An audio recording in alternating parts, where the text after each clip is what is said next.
Boa noite. Para aqueles que não conhecem a nossa casa, sejam bem-vindos ao Seara de José. Nós estamos iniciando hoje um estudo básico, onde durante pelo menos 40 minutos, 45 minutos, nós teremos a abertura hoje com o nosso amigo Caetano. Seja bem-vindo, Caetano, muito obrigado. E posteriormente vocês poderão fazer perguntas, tirar dúvidas, tá bom? Esse curso tem duração no primeiro módulo, eles são divididos em módulos. O primeiro módulo vai durar 3 meses, são 12 aulas. Terminou esse módulo, a gente vai dar um mês, mais ou menos, um tempinho. Iniciamos um segundo módulo, porque assim não fica cansativo, não fica puxado aqueles cursos de 2 anos, né? Você tem que se formar, você tem que ter diploma, né, para isso. Então não há necessidade, a gente elaborou em módulos e a gente quer muito a presença de vocês façam perguntas, vocês tirem dúvida. É um curso para quem não sabe absolutamente nada, é um curso básico mesmo, é um estudo básico, e eu peço a vocês, por favor, façam perguntas. O Caetano está sedento, né, para saber, né, para o pessoal fazer pergunta. O Caetano quer realmente que vocês façam, que vocês tirem dúvida, naquilo que for possível, dentro do contexto, senão a gente até encaminha vocês. Tem muita gente que vem às vezes procurando saber sobre tratamento, sobre outros assuntos, né? E aí a gente encaminha vocês, porque a casa ela dispõe exatamente de tratamentos, né? Cada dia tem uma forma, tem um tipo de tratamento, mas é importante que você faça essas perguntas e a gente vai tentar tirar as dúvidas, tá bom? O Silvio será o responsável por esse primeiro módulo. Depois nós teremos, cadê a Suzana, é o segundo módulo, e o terceiro módulo estamos aguardando o Milton Júnior. É o terceiro módulo com o Milton Júnior. Vocês já devem conhecer, já deu palestra, já passou por todas as casas espíritas já, né? Tá bom? Alguma dúvida em relação a esse início? Tudo bem? Quer falar alguma coisa? Bom, boa noite, me chamo Silvio. Eu estou na casa há pouco tempo, eu era do Espírito de Jesus e mudei aqui para essa região, andei vindo aqui, primeiro pelo tratamento, gostei bastante e comecei a participar do curso que é dado também às quintas-feiras, o estudo das obras de André Luiz. E me envolvi bastante com a casa, me envolvi bastante com o grupo e ele me fez esse desafio de implantar um curso básico da doutrina aqui na casa. Então, me dispus, falei, eu não sou professor, não sou palestrante, não faço palestra, mas eu me propus a fazer alguma coisa. Então ficou definido assim, essa primeira parte seria eu que vou dar, que é uma parte mais básica, depois vai entrar a Suzana com o Messias, e depois o Milton Júnior vai dar um módulo mais avançado para o pessoal. Eu espero que todos continuem, comecem, participem, nas dúvidas vamos levantar as dúvidas, tentar sanar. Se eu não souber, eu tenho uns universitários espalhados aqui que vão me ajudar, tá? E com certeza vai ser muito agradável. Pelo menos eu procurei fazer um trabalho bem básico mesmo. Aí de repente o básico para mim talvez não seja para vocês. Então eu vou precisar da ajuda de vocês. Olha, está indo muito rápido, ó. Esse tema aí tem que aprofundar um pouco mais. E a gente vai melhorando à medida do caminhar. Vai se adequando. Vai se adequando, ok? Então, muito obrigado. E a palavra é do Caetano. Só mais um detalhe importante. Toda quinta-feira, às 19 horas, a previsão é terminar às 20 horas. Por quê? Porque a partir das 20h15 mais ou menos, continua o curso de estudo do André Luiz, do nosso livro Nosso Lar, tá? O NED já está aqui, capítulo? É 30, né? 30. Já está no capítulo 30, o estudo do livro Nosso Lar, de André Luiz. Quem quiser participar. Quem quiser ficar, vai, mas né? Sobe um pouquinho mais o conhecimento aí, eu não quero que confundam a cabeça para quem está iniciando, mas quem quiser pode ficar depois, tá bom? Então são 2 cursos, às 19 e às 20 horas, ok? Caetano, seja bem-vindo. Boa noite a todos. Então vamos iniciar. A ideia sempre, quando a gente vai iniciar qualquer atividade, não só religiosa ou científica, filosófica, mas qualquer atividade, a gente deve parar um pouco, serenar os ânimos, para a gente poder focar naquilo que vai fazer. Então, por exemplo, eu vou iniciar meu dia de trabalho. É bom a gente parar, né? Se puder fazer uma reflexão, uma meditação de 5 minutos, faça, para a gente iniciar essa conversa.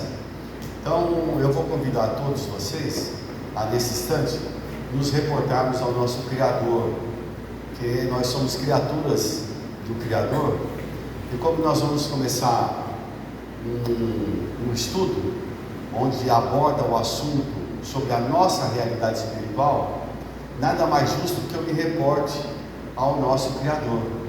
Então nós vamos agradecer profundamente a Deus, nosso Criador, essa oportunidade que nós temos de estarmos juntos, de poder termos contato com a nossa realidade espiritual, através de informações que o mundo espiritual veio nos trazer. Então, em nome de Deus, nosso Pai, nosso Criador, e de Jesus, que é o Mestre de todos nós pedimos a permissão para iniciarmos o trabalho dessa noite. Assim seja, graças a Deus. Bom, o Zé Maria, ele me pediu para a gente falar alguma coisa sobre Espiritismo e Allan Kardec. Então, vamos lá. Ele brincou com a roupa, é que eu saí agora de uma gravação, por isso que nós viemos com essa roupa um pouco mais formal, né? Mas a ideia é sempre que a gente se sinta muito bem à vontade, dentro de qualquer lugar, principalmente em uma casa espírita, não seja obrigado a vestir isso ou aquilo, mas se sinta à vontade, de uma forma bastante respeitosa. Então, a ideia que eu vou tentar passar para vocês, é que no nosso universo, não existe as coisas aleatórias, ao acaso. Tudo foi construído de uma forma muito bem organizada, tudo está dentro de uma perfeição, não existe nada errado. Se nós observarmos um pouco a natureza, está tudo certo. O que não está certo foi aonde o homem quanto à humanidade, interferiu. Mas se nós pudermos analisar o nosso sistema solar, as galáxias, tudo está em perfeita harmonia. Então nós fazemos parte desse sistema de harmonia, de paz, de serenidade. Nós fazemos parte. Só que ainda como somos seres imperfeitos, e nós vamos entender por conta disso, porque isso, nós ainda não enxergamos essa harmonia. Eu não consigo ver a beleza que a natureza tem, porque os meus olhos só alcançam aquilo que eu tenho. Então, quando eu não enxergo muita beleza na natureza, é porque eu ainda estou insensível às coisas da natureza. Então vamos lá. A doutrina espírita, doutrina é o conjunto de conhecimento. Conjunto de conhecimento. O conhecimento é a coisa mais importante da nossa vida. Porque quando você passa a conhecer, você se liberta da ignorância. Você está ignorando algo. Nós devemos agora passar a conhecer, a saber, para aprender as informações. Então, dentro do nosso planeta Terra, o conhecimento também vem sofrendo transformações. Olha, nós não aprendemos a falar hoje. Nós viemos lá de trás. Vamos imaginar a época das cavernas. Como é que nós nos comportávamos? Como é que era a nossa conversa? A gente falava português, inglês, francês? Não. Nós nos correspondíamos com sons guturais, com gestos, né? Era assim que a gente se comunicava. E com o passar do tempo, o homem foi desenvolvendo a sua inteligência. E a inteligência foi permitindo que a comunicação ficasse melhor. Até a gente chegar nos dias atuais, onde a gente tem milhares de idiomas e milhares de dialetos. Isso graças à evolução do ser humano, que vem passando por várias e várias, milhares e milhões de existências, porque o homem conhecido nosso, do nosso planeta Terra, ele data de 3 milhões e meio de anos. Então nós estamos vindo nessa caminhada, nesse processo de experiências. Somente a reencarnação possibilita isso. Como é que eu ia aprender tocar no piano se eu nunca aprendi a tocar piano? Não tem aquelas pessoas que já é um dom nato? Então nós podemos ter algumas coisas que são da nossa natureza, nasceu com a gente, e outras que eu aprendo aqui. Eu posso aprender piano? Tem, sim, mas tem pessoas que já vêm com a natureza dele, de que já tocou piano em outras encarnações. Por exemplo, não é possível um Mozart, aos 7 anos de idade, compor uma ópera. Eu não sei se os senhores têm ideia, quando eu vou compor qualquer coisa numa partitura, eu preciso colocar uma nota e fazer no instrumento. Eu preciso dali formar um compasso, dar um tom, e eu preciso saber o que é uma clave de sol, de fá. Eu preciso entender disso tudo. E isso tudo eu vou colocando na pauta. Imagine, senhores, isso há 100, 200, 300 anos atrás. Hoje não, você toca uma nota no piano, ela sai no computador. Hoje não, já pelo menos 30 anos isso já acontece. Então a compor hoje é muito mais fácil. Mas na época, lá em 1700 e pouco, com a época do Mozart, imensa dificuldade. Só aqueles caras que eram gênios, aquelas pessoas que eram gênios. Então o conhecimento ele vem passando por nós. Nós passamos a conhecer todo o corpo humano, nós passamos a conhecer a nossa psicologia, a nossa mente, mas faltava a gente conhecer o que provoca, o que tem dentro dessa mente, o que faz com que o nosso corpo se movimente e tenha vida. E aí acontece uma revelação. Revelação é tudo aquilo que faz parte da verdade, né? Então, os espíritos colocam assim: a primeira revelação foi Moisés. Moisés tem 4.000 anos atrás, vamos colocar. Moisés, um judeu que libertou lá o povo hebreu da escravidão no Egito, e aí ele passa a conviver com o povo hebreu, ele também era judeu, e aí ele passa ali a desenvolver as leis, recebe o decálogo, quer dizer, as 10 leis, né? Então é o primeiro médium ali, que acaba o profeta, né? E aí ele vai desenvolver mais 613 leis para viver em comunidade. Então, é o primeiro legislador do nosso planeta Terra, que vai formular leis para a gente viver bem. Essa é a primeira revelação. A segunda vai ser Jesus. Passa mais 2.000 anos, a gente vai ter mais informações agora. Agora Jesus vai dar uma informação comportamental. Mude o seu comportamento, altere a sua rotina de vida, procure enxergar no seu próximo como você, trate ele como você gostaria que ele te tratasse. Então Jesus passa a nos dar uma mudança de atitude e de comportamento. Enquanto Moisés há 4.000 anos falava, vocês devem temer a Deus, vem Jesus 2.000 anos depois, vem amar a Deus. Olha que interessante. Isso é um processo que está acontecendo com a humanidade conosco. E passado quase 2.000 anos, exatamente 1857 anos, aí vem a terceira revelação, que agora não vem mais sobre a responsabilidade de uma pessoa, Moisés ou Jesus, vem a responsabilidade sobre milhares de espíritos, que vai surgir aí a doutrina espírita. Então os espíritos se manifestaram lá na França, começa a manifestação lá na América, nos Estados Unidos, historicamente são as irmãs Fox, né, que acabam percebendo a manifestação dos espíritos lá, né? Eu não vou entrar em detalhes aqui, porque não é para isso, e esses fenômenos eles saem da América do Norte e passam para para a Europa. O que estava acontecendo na Europa? O iluminismo. As maiores cabeças pensantes, os maiores gênios da humanidade estavam encarnados lá na Europa para trazer o desenvolvimento intelectual para a humanidade. E ali vai surgir então os fenômenos espíritas, quer dizer, começava a balançar a cadeira, a mesa começava a voar. Isso são fatos, né? Nós vamos dar uma aula sábado agora na Unisanta, e eu vou levar uma série de documentos, tudo em slide, retratados da época lá do Espiritismo, do Allan Kardec.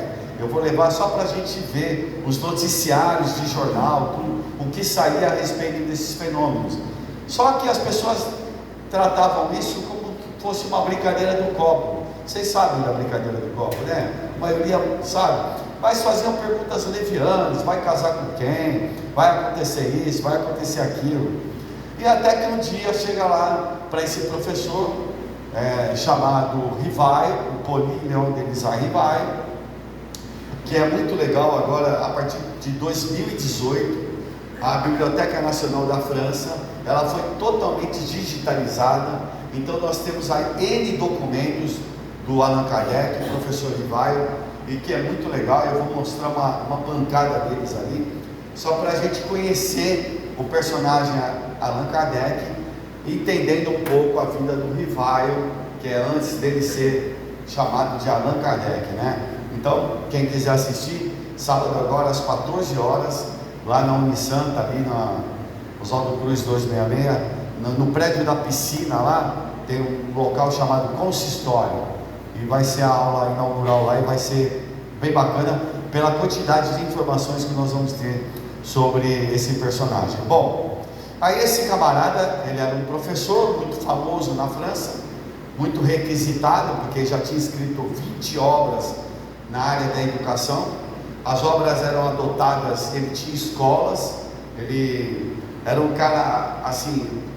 Nessas pesquisas eu percebi que era uma pessoa inquieta, porque ele queria passar informações, ele queria ensinar, ele sabia da necessidade de dar a questão moral para as pessoas. Então ele foi discípulo de um outro baita educador, que é o Pestalozzi, que inicia uma fase diferente na educação da criança na Suíça, isso em 1700 e pouco para 1800, porque a criança naquela época, ela era tida como um adulto em miniatura. A criança trabalhava, fazia esforços, a criança apanhava, tinha castigo, era muito diferente. E quando o Pestalozzi vem da aula, ele era um cara super amoroso, era um cara que respeitava as crianças e que permitia que as crianças dirigissem o seu instituto. Ele tinha uma prefeitura lá, ele dava responsabilidade para as crianças, elas próprias que dirigiam, que determinavam, lógico, sob a sua supervisão, que havia um profundo respeito dele com as crianças e das crianças com ele e com a sua esposa. É uma coisa muito interessante, que as mulheres sempre são deixadas de lado, né? E eu sempre vou procurar ler o lado das mulheres. Eu fui ler a vida da Mileva Einstein, a esposa do Albert Einstein. Então é muito interessante que a gente vai conhecer um pouco mais do outro lado do Albert Einstein, lendo o livro sobre a senhora Einstein. Vale a pena. Aí eu fui também entender um pouco da senhora Pestalozzi, a esposa dele. Ele só conseguiu isso graças à esposa dele. E o Allan Kardec também só conseguiu tudo que ele fez graças à sua esposa Amélie Boudet. Então a gente pode até comentar algumas coisas. Então lá nesse Instituto de Verdun, o Pestalozzi tinha um olhar muito amoroso. Tem um outro autor que é muito legal, que a gente precisa entender esse mundo das crianças. É Janusz Korczak, ele é um tchecoslovaco, um educador, e ele escreveu um livro com a ideia do adulto num corpo de criança. Então, por exemplo, eu estou passeando com uma criança de 3 anos de idade. A minha visão é essa, a da criança é aqui embaixo. E a gente não entende isso. Se coloque no lugar da criança, se coloque no tempo da criança. Quer ver uma pessoa que entendeu isso e que escreveu livros?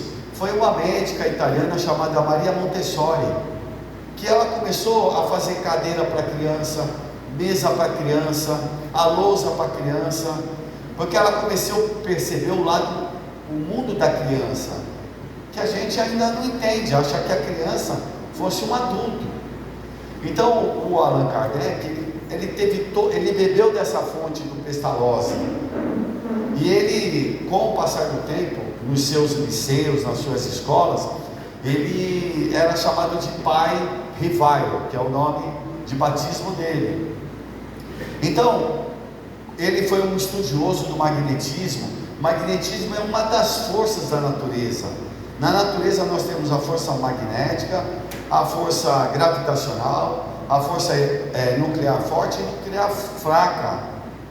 Então o magnetismo surge lá em 1700 e pouco com um médico alemão chamado Franz Anton Mesmer.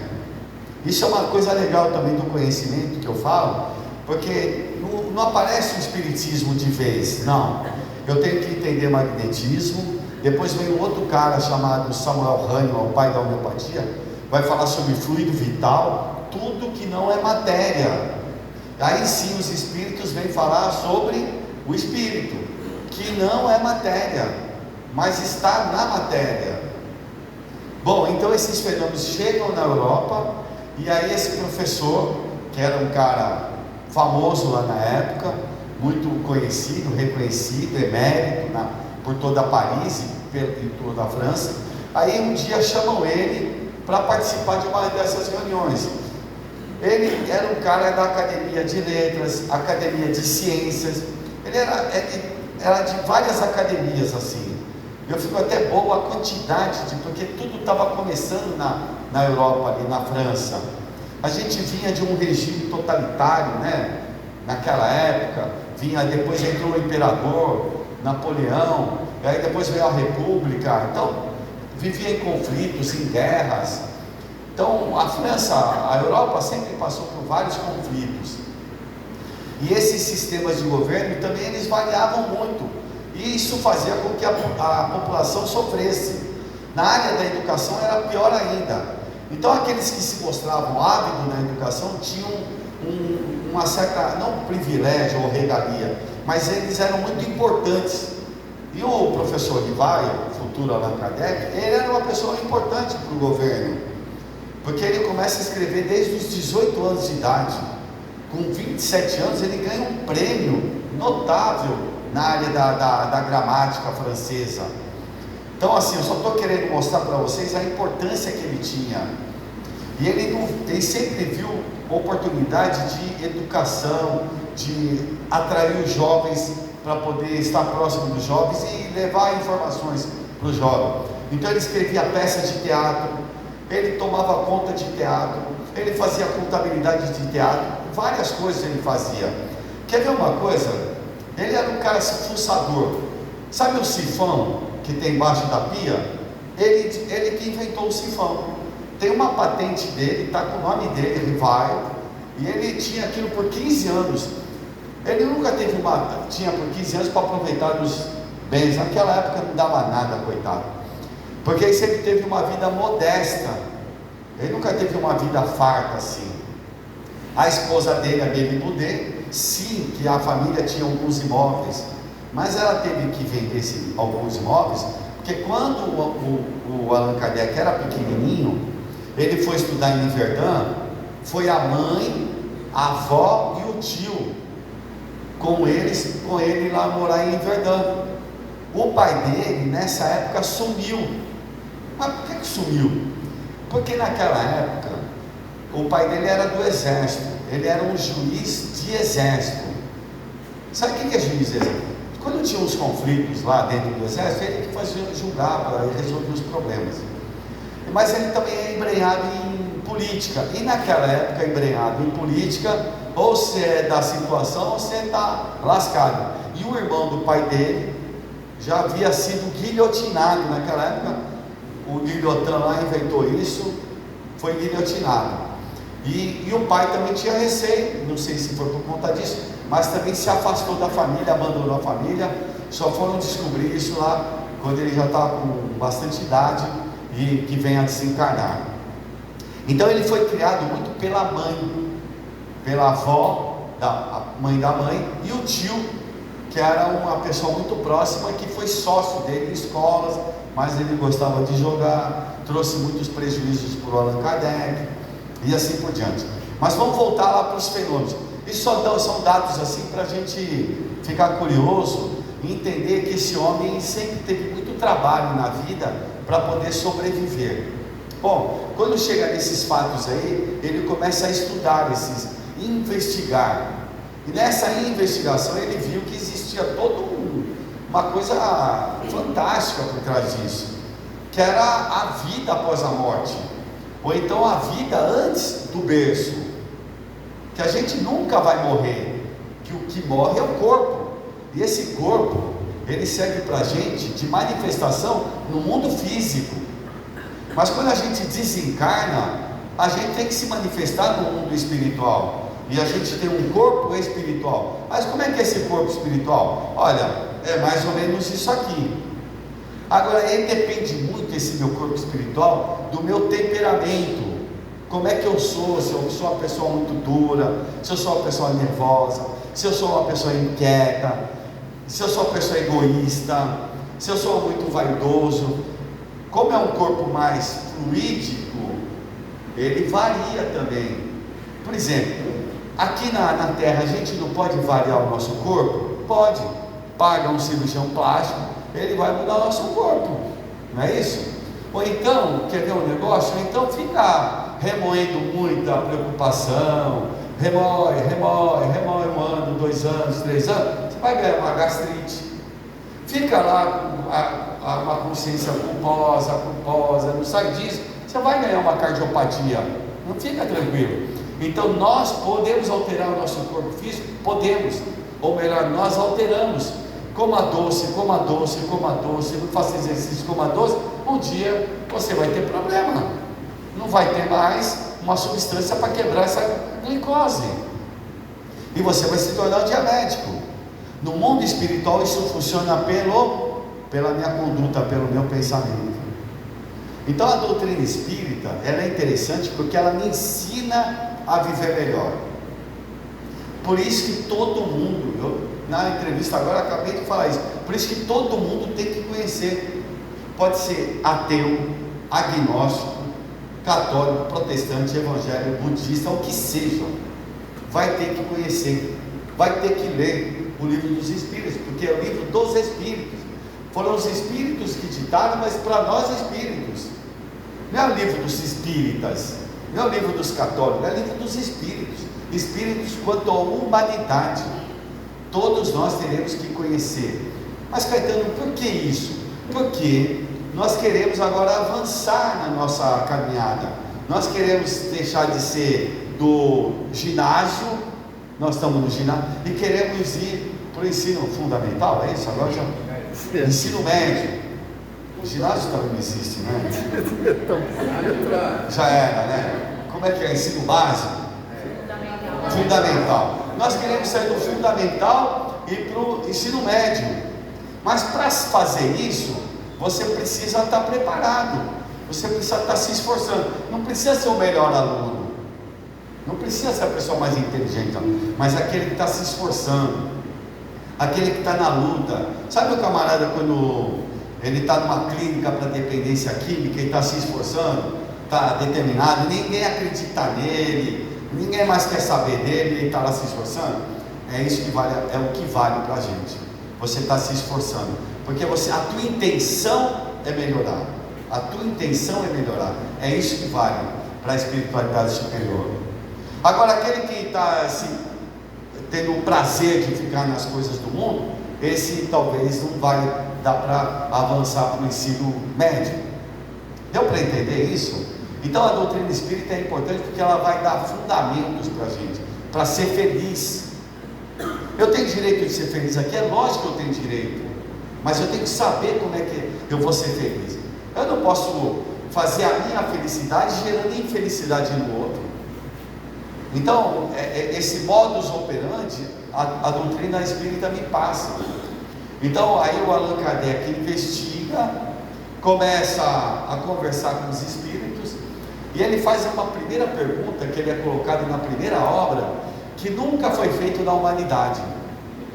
Todo mundo sempre na área filosófica perguntou: quem é Deus? Quando eu pergunto quem é Deus, a própria pergunta está embutida a resposta: quem é alguém? É como se eu tivesse um Deus humano, fosse um velhinho que estivesse criando. E aí a nossa confusão. E aí o Allan Kardec pergunta: o que é Deus? O que é Deus? Aí os espíritos respondem: é a inteligência suprema do universo, causa primeira de todas as coisas. Olha, causa primeira. Tudo que a gente está vendo no universo foi Deus quem criou. Mas quem é Deus?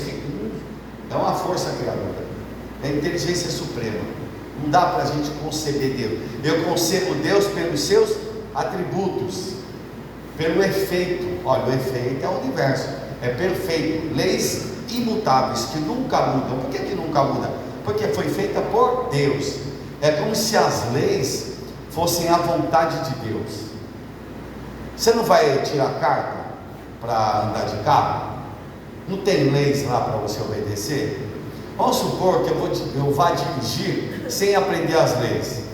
Aí eu estou indo lá no caminho e tem uma placa, abismo lá, tem um desenho de... mas eu não sei. Aí eu vou lá e blum, cai, morreu. Então, saber das leis é importante. Então, nesse livro, o Livro dos Espíritos, lá no livro terceiro, ele é dividido em 3 livros, tem as leis naturais, para que a gente entenda. Não é para você virar um espírita de carteirinha, nada disso. É para que você mude as suas atitudes, mude o seu comportamento. É para que mexa com o seu interior. A doutrina espírita tem um problema muito sério. Nenhuma religião, nenhuma filosofia, nenhuma ciência provoca isso, porque nenhuma pede transformação moral. Como ela fala da sua intimidade, da sua realidade espiritual, ela mexe com a sua intimidade, e eu tenho que mudar. Fala. Você fala isso, né? Quando a gente começa a pesquisar, a reforma íntima, né? A reforma íntima. Tem que colocar em prática, né? Isso. Então, assim, a gente sabe o que é bom e o que não é bom, o que é certo, todo mundo sabe, né? Mas a gente vem de um passado que a gente carrega muita coisa, carrega muitas imperfeições, todos nós. Não vem com esse papo que todo mundo tem conflito, todo mundo tem uma dificuldade de relação, tipo na família. Eu duvido quem não tenha, todo mundo tem. Todo mundo tem problema. Uma pessoa que ou está presa, ou usa droga, ou tem problema, uma doença incurável, ou acabou de morrer. Todo mundo tem alguma coisa ali da família que vai nos chamar a atenção para a gente mudar, alterar o nosso plano de vida. Então, assim, uma doença, ela não vem à toa. O que eu tenho que aprender com essa doença? O que eu tenho que aprender com essa situação? Então, quando ele começa a formular essas obras aí, e a primeira obra é o método mais antigo de aprendizado, que foi a maêutica. Ela foi iniciada pelo filósofo Sócrates, porque o Sócrates falava assim: todo conhecimento está dentro de você, agora eu tenho que tirar essas informações. E é uma das coisas mais difíceis do ser humano, principalmente nós homens, conversar, dialogar, colocar os seus problemas, falar. Os homens, nós homens, temos esse problema. Eu estou falando por mim, não sei vocês, mas pelo que eu sei, todos nós temos essa dificuldade. Então, feliz seria o dia. Uma vez eu estava num psiquiatra levando meu irmão, mas eu até poderia ir no psiquiatra também, porque não vejo nenhum problema. Mas aí eu estava na sala do psiquiatra e eu achei muito interessante. Geralmente os pacientes que estão lá numa sala, eles estão com problemas sérios, né, Cláudio? E um estava deitado no chão, outro deitado no sofá, cada um do seu jeito lá. E eu pensando, isso tem uns 30 anos eu acho, eu pensando, que maravilha você poder falar dos seus problemas para alguém, e esse alguém te ajudar a iniciar a resolução dos seus problemas. Ele não vai resolver, mas ele estudou uma parte técnica e ele passa a conhecer o ser humano. Seria legal a gente poder, todo mundo, e nós homens temos um certo preconceito. Eu tinha esse preconceito até o dia que eu fui numa psicóloga. Aí aconteceu o seguinte: a psicóloga me conhecia quando eu cheguei, e aí eu fui contar os meus problemas, e a psicóloga, acho que ficou com raiva de mim, ficou com raiva, eu não lembro o nome dela, eu não sei o que aconteceu. Aí ela, acho que ela tomou as dores, porque eu falei mesmo o que eu estava pensando.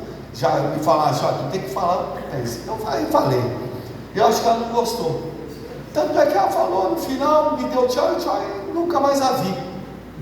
Aí, bom, mas foi aí depois que eu consegui uma outra que me atendeu e conversamos bastante. E eu vi como é importante a gente poder ter alguém onde nós vamos revelar os nossos segredos. E esses, porque são segredos nossos, e a gente às vezes guarda isso, e às vezes isso machuca a gente. Então a doutrina espírita, ela vem mexer com você. E uma coisa que essa psicóloga falou, que nunca nenhum amigo meu me falou, e que me ajudou muito, ela falou assim: Caetano, porque eu estava num processo de culpa, e eu não me conformava com isso. Aí ela falou assim: Caetano, quando é que você vai sair do seu pedestal? Eu falei: pedestal? Eu falei: eu não entendi. Olha só, eu não entendi.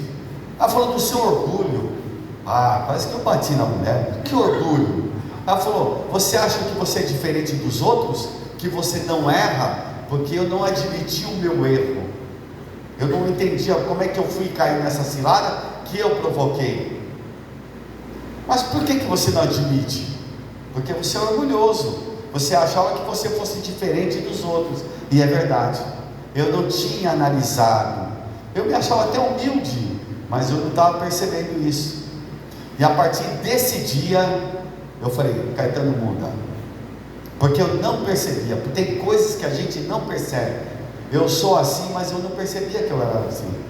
Então a melhor coisa é você pegar aquela pessoa que não gosta de você, e a pessoa, você conversa com essa pessoa: me fala o que você não gosta de mim. Certa feita, eu vou contar um caso, porque tem coisas que ilustram bem a gente. Nós fundamos uma instituição espírita, Luiz Monteiro de Barros, há muito tempo atrás, e logo no começo a instituição foi crescendo. E foi crescendo, e eu com o José Nilson falei: assim, nós vamos fazer igual o Allan Kardec, de 2 em 2 anos a gente tem eleição. Seria a primeira eleição. E formou um grupo da oposição. Olha, meu Deus do céu. E nesse grupo tinha uma moça que eu conhecia. E aí tivemos uma reunião. Eu era jovem, tinha uns 30 anos, não é tão jovem assim, mas... E aí um deles lá, no meio da reunião, não sei porquê, se invocou e quis brigar comigo, dentro do centro espírita, brigar. Aí eu falei: meu Deus do céu, onde eu estou? Será que eu estou num MMA? Porque não é possível estar dentro de uma instituição religiosa e a pessoa fazer esse confronto comigo. À noite eu pensei, eu falei: sabe uma coisa? Eu vou largar essa coisa. Aí veio uma voz e falou: não, a responsabilidade é sua, vai lá e assuma. Aí eu, tá bom, e continuei. E essa pessoa que me chamou para briga, entre aspas, se enfureceu comigo, levantou tudo, hoje é um braço direito meu lá na instituição, depois de tanto tempo. Quando eu chamei essa pessoa para a diretoria, um dos diretores falou: você vai chamar ele para a diretoria? Ele fez isso e isso com você. Eu falei: exatamente por isso. Porque na realidade a doutrina espírita, ela vem nos ensinar a conviver com as pessoas. Eu tenho que aprender a conviver.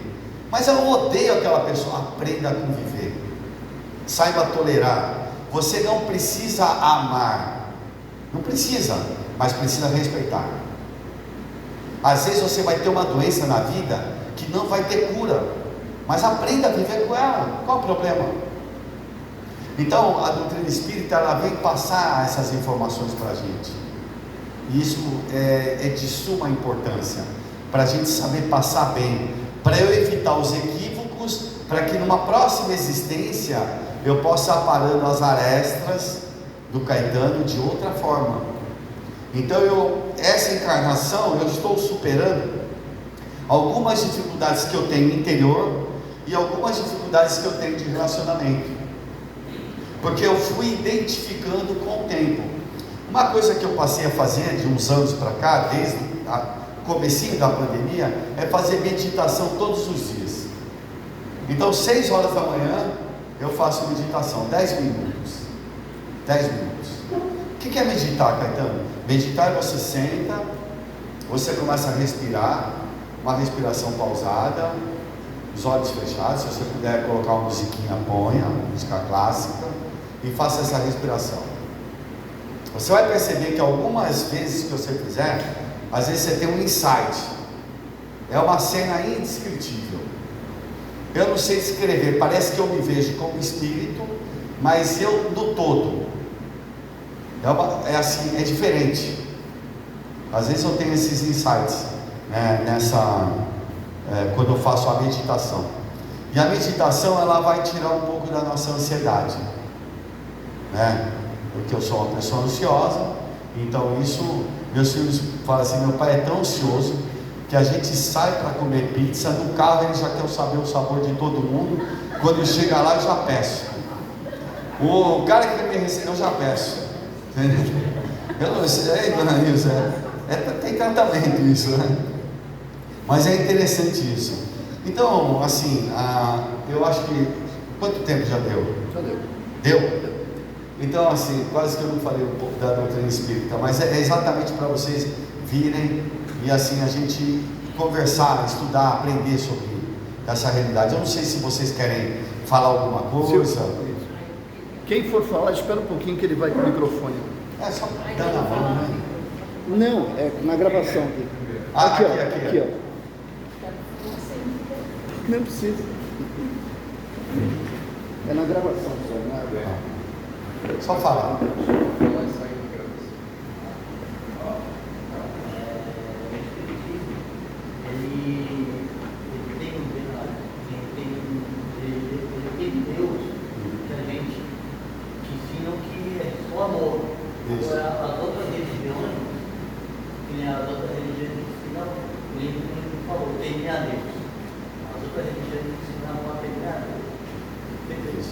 Tanto que ainda tem, eu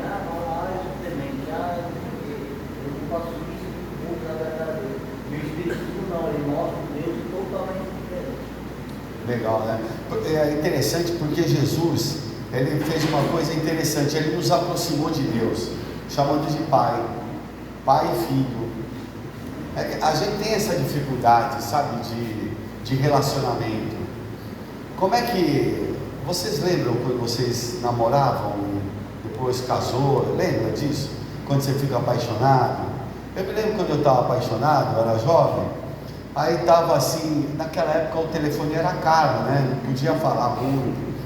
E aí eu estava no telefone falando com a namorada, e aí tudo bem, e conversa vai, conversa vem. Aí na hora de desligar, o pai gritava lá: desliga o telefone! Aí assim, eu vou ter que desligar. Ela: desliga você. Não, desliga você.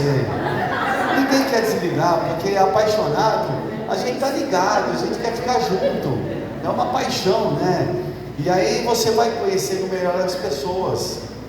Então, para eu poder chegar e efetivar uma relação, eu preciso conhecer.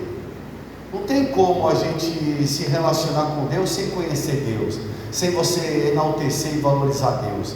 Quando eu brinco, eu vou em algum lugar, eu falo: quem foi na praia essa semana? Às vezes 1, 2 pessoas levantam a mão. A praia é o maior laboratório vivo da humanidade. Andar na praia, olha que maravilha, né? Entrar na água, mesmo que esteja com plástico, né? Suja, tem de tudo lá. Mas entre lá, agradeça a Deus, a natureza. É importante essa relação com o divino no dia a dia.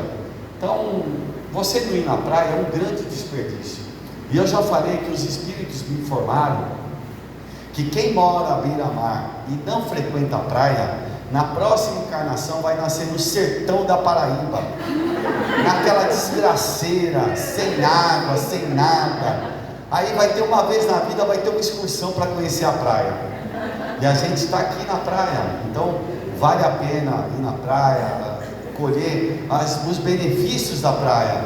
Aí você vai no médico, ele passa lá manganês, passa vários elementos lá para você tomar, e quando na praia, vitamina D, não é verdade? Então a gente tem isso aqui. Então o nosso Deus, ele é de amor. Quando você teme a Deus, você ainda está vendo aquele pai que a gente temia antigamente, que não tinha respeito por ele, a gente temia. O pai olhava, não é verdade, não era um... Eu falo que meu pai, viu, meu pai, um dia desse eu fui no circo, vocês foram já no circo aí, o Abracadabra? Maravilhoso. Eu fui esses dias, o Dedé Santana com 93 anos, 90 lá, ele dança, eu nunca vi aquilo, ele dança, pula, e aí eu pude rever a minha história, porque, sabe o Globo da Morte, as motos andando assim? Eu me lembro com meu pai que introduziu isso no circo, porque uma vez eu tirei 0,25 de química, eu acho que nem o nome eu acertei inteiro, porque eu tirei 0,25, foi uma lástima. Eu acho que quinta série, quando começa a ter muitas matérias, eu não entendia nada, era tão interessante algumas coisas que a pessoa falava e eu não entendia. A interpretação de texto, eu não sabia nem o que era interpretação. Eu falava, nossa, que palavra grande, eu pensei que fosse um palavrão, mas não sabia. Fala o que você está entendendo. Bom, eu sei que eu tirei 0,25, aí meu pai soube, e aí ele foi pegar o psicólogo dele, que ficava atrás da porta ali, e aí entrava no quarto e corria. E a gente corria tanto, eu corria tanto que eu comecei a correr pelas paredes. Daí surge o Globo da Morte. Até o técnico corria para fugir da cinta do meu pai. Mas é uma brincadeira assim, por conta que antigamente se temia o pai, né? Aos poucos eu fui percebendo o outro lado. Puxa, ele não teve pai, teve uma educação austera, passou dificuldade, uma viúva com 6 filhos, foi abandonada, enfim, aí você vai entendendo o contexto da vida, porque a gente vê o pai hoje, mas não sabe que o pai, eu falo, olha, eu também já fui novo, eu já fiz isso, eu já fiz aquilo, para informar os filhos, porque eles acham que a gente já está assim, né? Então eu falei, não, então assim, nós devemos sim amar a Deus, mas como? Conhecendo, enaltecendo, podendo perceber melhor a presença do Divino na nossa vida. Tem alguém que quer? Então, não sei muito bem. Eu falo alto, não precisa do microfone, eu sou envergonhada por tudo. Então, quando você falou do negócio aí da psicóloga, e eu quando cheguei aqui, porque eu vim achando que era uma palestra, aí depois que eu li ali estudo, eu falei, não, é estudo. Aí você contou o negócio da psicóloga e eu me lembrei, eu fiz anos de terapia e ela mandava a gente fazer um diário, todo dia você escrevia no diário. Bom, aí a gente acabou se desencontrando na vida, né? E eu fiquei, os diários ficaram lá. Passou um tempo, eu encontrei ela na praia e ela falou, não, os diários estão lá e tal, vai lá buscar e não sei o que tal. Passou um tempo, ela não, fui lá, não estava mais no consultório, me perdi dela. E aí, agora quando você falou isso aí, eu escutei, assim, veio um insight, né? Por que eu não encontrei mais? Porque era para mim não ler aqueles diários, porque eu ia ficar revivendo um passado que eu precisava escrever. Verdade. Pode porque ser. ali só tinha problema, entendeu? Pode ser, passou, do né? meu pai e tal. E aí eu entendi por que eu vim aqui hoje. Passou. E às vezes também a terapia teve um período ali que te ajudou bastante, né? Então, e aí a gente amadureceu um pouco mais. Foi melhor, eu nunca mais ter visto aqueles diários. Mas essas terapias são de suma importância, viu? Nossa, Ela falou de diário, e falou, né, os homens das cavernas, antigamente falavam, e o diário deles qual era? Era pegar e ficar desenhando na parede. Ah, aí sim. eu já sei, não sei o que, E aí relatava, desenhava, né? ele chegando, caçando uma luz. É verdade. Ainda tem até hoje. É verdade, é isso mesmo. Messias, As pinturas rupestres, né? Fala aqui. Ó, gente, mais um só e a gente encerra. Coisa rápida, meia hora mas acho que uma pergunta, mas eu achei interessante, né? Porque percebeu que em cima desse espíritas a mais vocês instruir o ensinamento. Instruir vocês o segundo, né? Que é uma frase que está no Evangelho, no Espiritismo, né? Uma frase que foi ditada pelo Espírito de verdade. E como está difícil a gente fazer o primeiro ensinamento, vamos começar pelo segundo. Quem sabe a gente alcança o primeiro. É interessante isso, porque Jesus já recomendou isso quando ele teve encarnado aqui, né? A questão do amar a Deus sobre todas as coisas e ao próximo como a ti mesmo, né? Na realidade, se você for analisar a frase, você precisa se amar primeiro para poder amar o próximo, que quem não se ama não consegue amar ninguém, né? Então, por isso que às vezes você vê pessoas que realmente elas estão de mal com a vida. Então, é porque ela está faltando esse sentimento com ela. Eu falo assim sempre, olha, se não consegue amar, respeita pelo menos. Respeite a si próprio, né? Procura fazer coisas que vão enobrecê-la, vão fazer com que você se torne digno, valorize-se como pessoa. Porque às vezes a pessoa não dá o valor devido a si próprio, e às vezes projeta no outro e joga as suas frustrações para o outro. Então, Jesus já fez essa recomendação. E depois de 1860 anos, ele vem falar especificamente para os espíritas. Mas por que será que vai para os espíritas? Porque o espírita aqui está tendo esse conhecimento, você está tendo mais informação, é porque você tem mais necessidade de receber mais isso. Porque tem gente que nem precisa dessas informações, ele já respeita o seu próximo, ele já respeita a si mesmo, tem uma conduta boa, mas nós precisamos ainda estar estudando, estar revivendo tudo isso para poder mexer com a gente. Então, quando ele coloca o amor antes da instrução, o amor é esse atrito na família mesmo. Tem aquele irmão, aquela irmã, aquele pai, aquela mãe que eu não me dou bem, mas que eu vou ter que me dar bem. Porque às vezes a gente se intelectualiza, ganha muita instrução e se afasta. Isso é uma coisa que eu mais vejo. É assim, não, mas eu gosto mais do espiritismo científico, filosófico. É lógico que não implica em mudanças. Não implica, você está usando a intelectualidade, a racionalidade.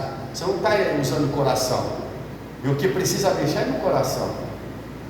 Então, quando as pessoas falam, eu gosto dessa parte assim, eu sei, você não quer fazer esforço para fazer as mudanças. Isso nós já passamos. Nós estamos numa fase que nós não podemos perder essa última chance. É a última chance. Principalmente para aqueles que estão na doutrina há muito tempo. Por quê? Porque recebeu muita informação. A quem muito foi dado, muito será pedido. Eu não posso alegar mais ignorância. Imagine eu alegar ignorância. Meu bisavô foi espírita? Você está louco? Meu bisavô, desde o meu bisavô, que fundou um centro espírita, toda a família vem nessa vertente.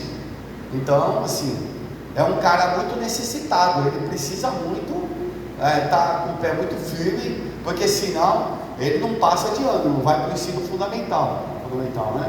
Não vai. Ou então, o Caetano volta lá para... Está passando um planeta aqui perto, o Quiron, é um planeta de alta densidade, vai atrair para ele todos esses espíritos, nós espíritos, que estão numa frequência baixa. É lógico, não existe Deus, são leis da natureza, vai atrair aqueles que estão nessa frequência. Não está numa frequência tal, não fica aqui. Pode ser boazinha, tudo isso, não fica aqui. Porque precisa estar desperto para a vida, para a realidade. A intenção dela é muito boa. Por isso que a verdade é importante. Jesus dizia, em verdade eu vos digo. Se você não trabalhar com a verdade na sua vida, não tem jeito de passar de ano.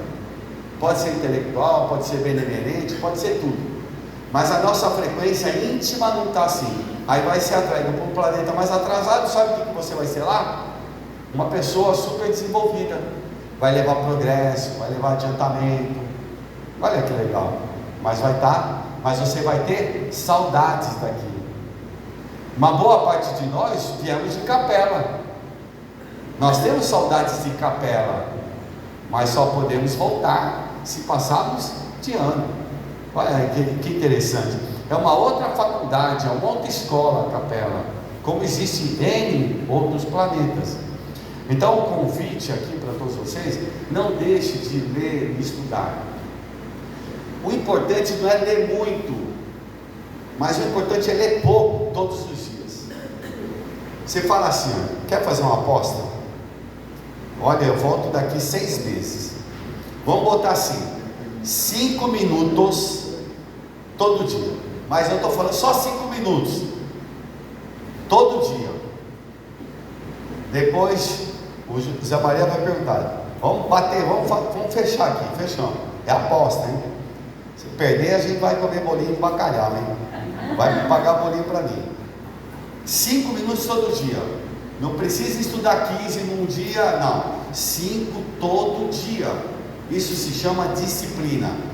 Eu vou falar para vocês, eu tenho dificuldade. Eu me proponho sempre ser disciplinado em algumas coisas. Eu furo.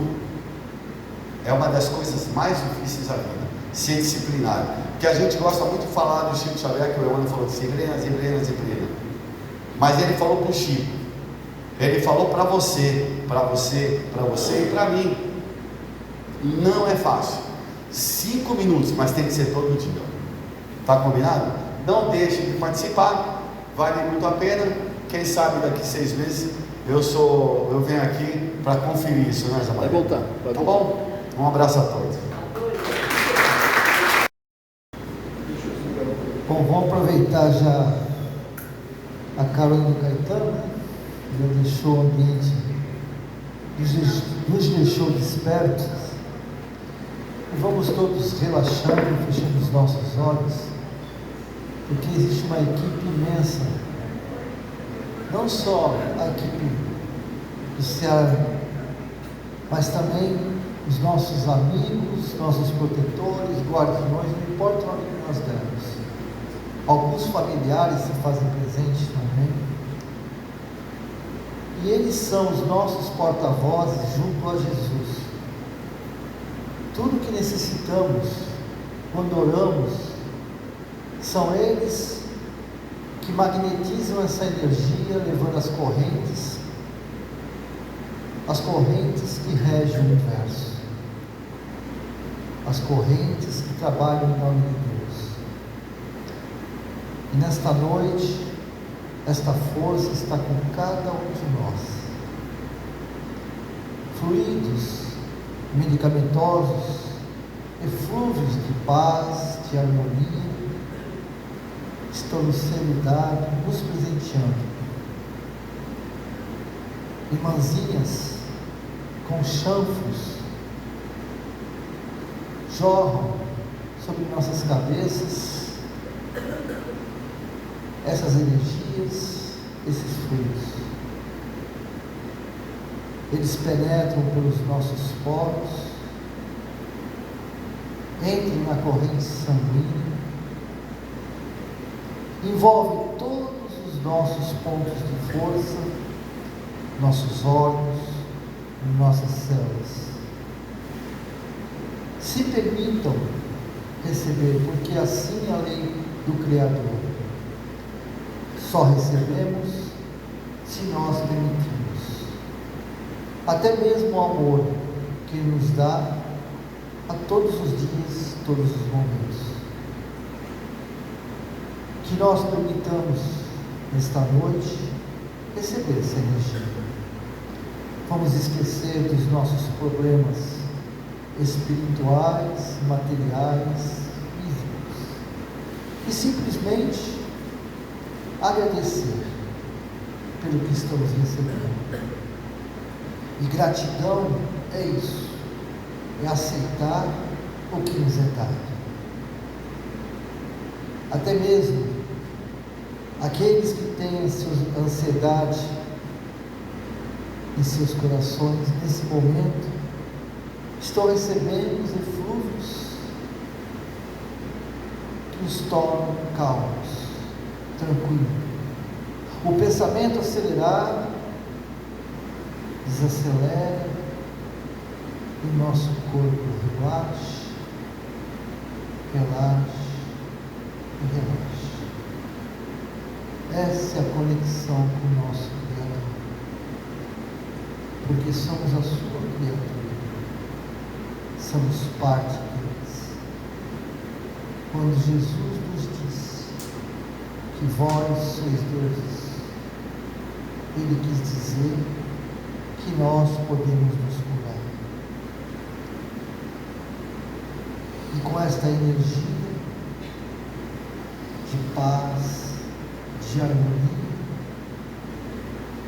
utilizaremos a prece, que é o nosso escudo, o nosso cajado, levando também todas essas energias aos nossos lares, porque lá se encontram os nossos amigos também, e os nossos entes queridos. À medida que esta prece estiver sendo dita, receberão tudo aquilo que necessitam, mesmo que não percebam. Irmãzinhas magnetizadoras farão asepsia em nossas paredes,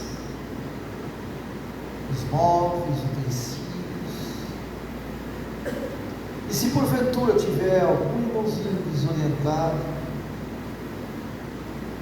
será convidado, não expulso, mas convidado para se retirar. E se resistir, será sedado e levado à instituição de auxílio e recuperação. Nosso lar está sob os olhos de Jesus. Pai nosso que estás nos céus,